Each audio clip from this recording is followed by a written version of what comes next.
Welcome to I Go Travel with Don Barnett. I made several videos while we were down here in Moab, Utah.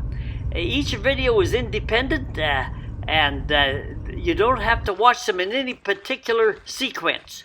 We are at the entrance of Arches National Park, one of the most interesting and well-attended national parks in the U.S. The rock formations in this park are unique, almost unbelievable in some ways. And this is only one of, they say, 2,000 arches in the park. Now, an arch can be the size of a pinhole. That's the start, but it's still an arch. And even though there's not 2,000 big ones like this one in the background here, they are beautiful hikes and just something to see. Like I said, some are big and some are small. And this arch is a big one. Just look at the silhouette of the guy standing over on the right-hand side. We are on the road into the Arches National Park, one of the busiest parks in this area. I have repeated this next map segment in the videos of other parks, so those who have not seen all the videos can be oriented to the area as well. This is the land of spectacular canyons. We just are south of the I-70 interstate in Moab, Utah, and we're in southeastern Utah. The way that you get to it is you come down the 191 or the 128. It's about 50 or 60 kilometers from the interstate south to Moab, the community that is a tourist haven. And there are 3 parks in the immediate area within 5 minutes to a half hour from Moab itself. Just north is Arches National Park, and to the south is Canyonlands. And on the way out to Canyonlands is a state park that is very popular with tourists called Dead Horse State Park. 2 major rivers shown in white on this map run through the area. One is the Colorado River that flows southward and all the way to Mexico, and it is joined by another equally large river, the Green River, that comes in this way, and the junction of the 2 rivers is in the middle of Canyonlands National Park, and we have a video showing that. The unique formations in this park make you feel like you're in a Hollywood movie or fantasy land somewhere. You can see the result of wind and water erosion over the centuries. This area was the bottom of a sea, and the rock is soft rock, a sedimentary sandstone type of rock. And the red comes from an element called iron oxide. The sun has bleached out the top of this rock, leaving it the white spot on top.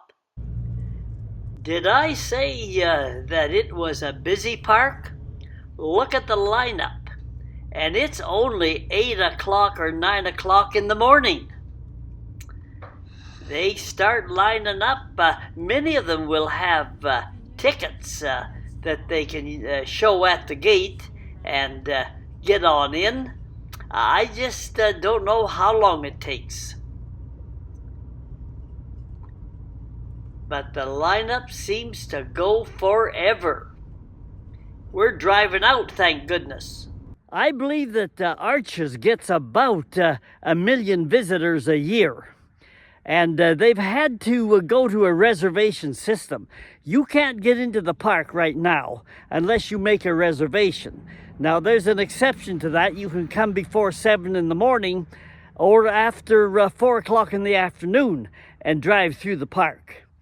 Once you are in the park, you can stay all day.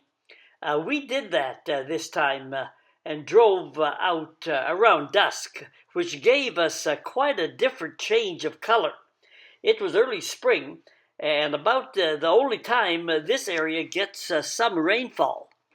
Look at the rain. This is a rare kind of a picture. Rain on the ground. The grass is green here, but it's brown most of the year. Just more unique silhouettes in the distance.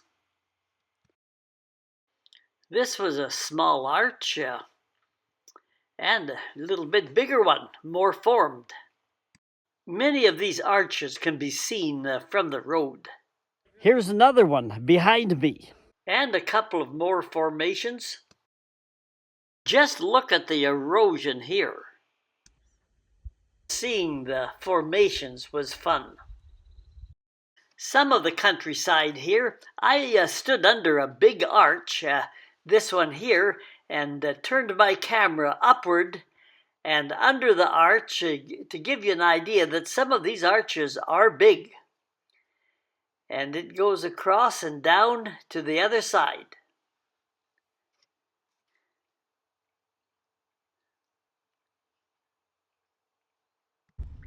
I'll just leave the camera on as we drive deeper into the park. There's a piece of rock ready to slide.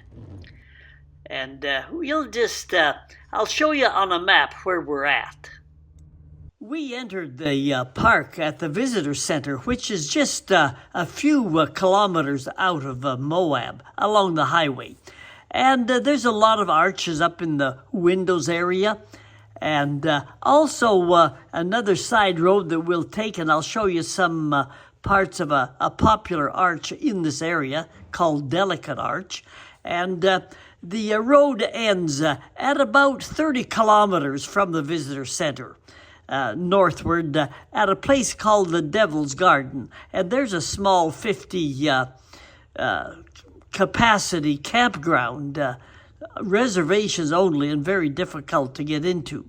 We'll just continue on this single highway road that goes into the park. Seems like I was always looking above to see the unique formations up there.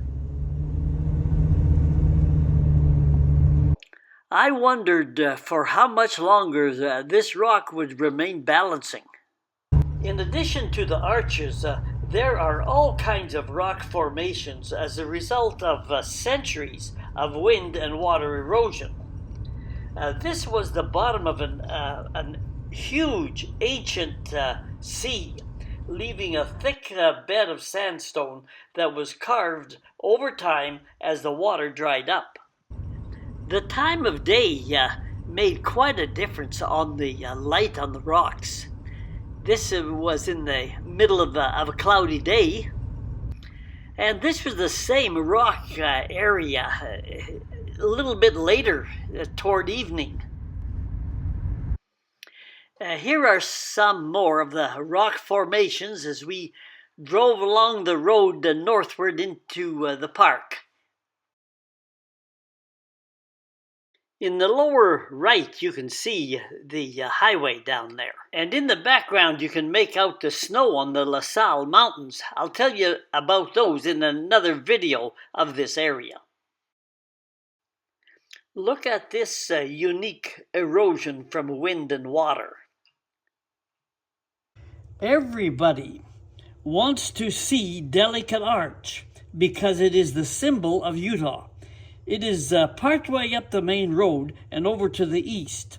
It is an area of the park that seems to receive a little more moisture because there are prehistoric Indian petroglyphs, and it was the site of an early rancher, John Wolfe, who ran 1,000 head of cattle before overgrazing caused irreparable damage.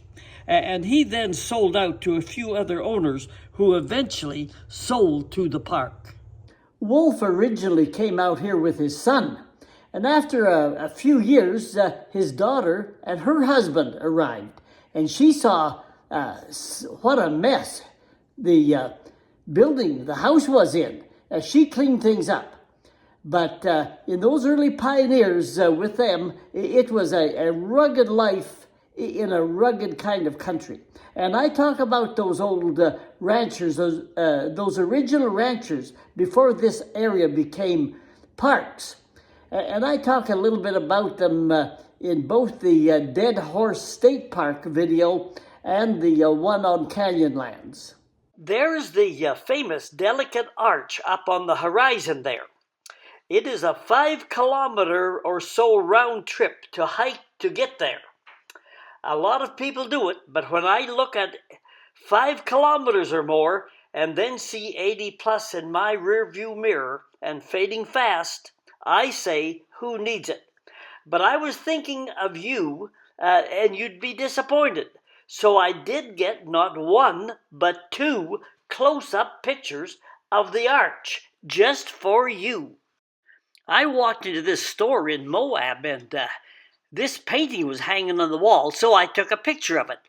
Those mountains in the background, by the way, they're the La Salle Mountains, named by the Spanish, and there's a story there, but I'll put that in another video. And since the arch is the symbol of the state of Utah, there's lots of license plates all over town. So there's another close-up of the arch. Again, just for you. This was a pullout where an arch had partially collapsed recently. Part of the arch over on the right side came tumbling down. Tourists were all around it during the day, and late afternoon this part crashed, and luckily no one was around. They say that given time, all of the arches will eventually collapse. We are at the end of the road at the Devil's Garden, and there's some nice easy trails to hike in that area. The challenge isn't hiking the trails. The challenge is trying to find a place to park. Like I said before, Arches is one busy national park, but it's a great one. So join along. We made several other videos of this Moab area, and they're in this same playlist. Hit the subscribe button, and you'll be able to find out when these videos are posted on the internet. Until then, we're rolling on. To find those other videos, just do as it says in the bottom part here, Google the little @ sign, @Don Barnett 5090. Hit the word playlists in the middle of the page and scroll down, and you'll find the other videos in the Moab area on the playlist called American Great Southwest. And there's other videos in the other playlists as well.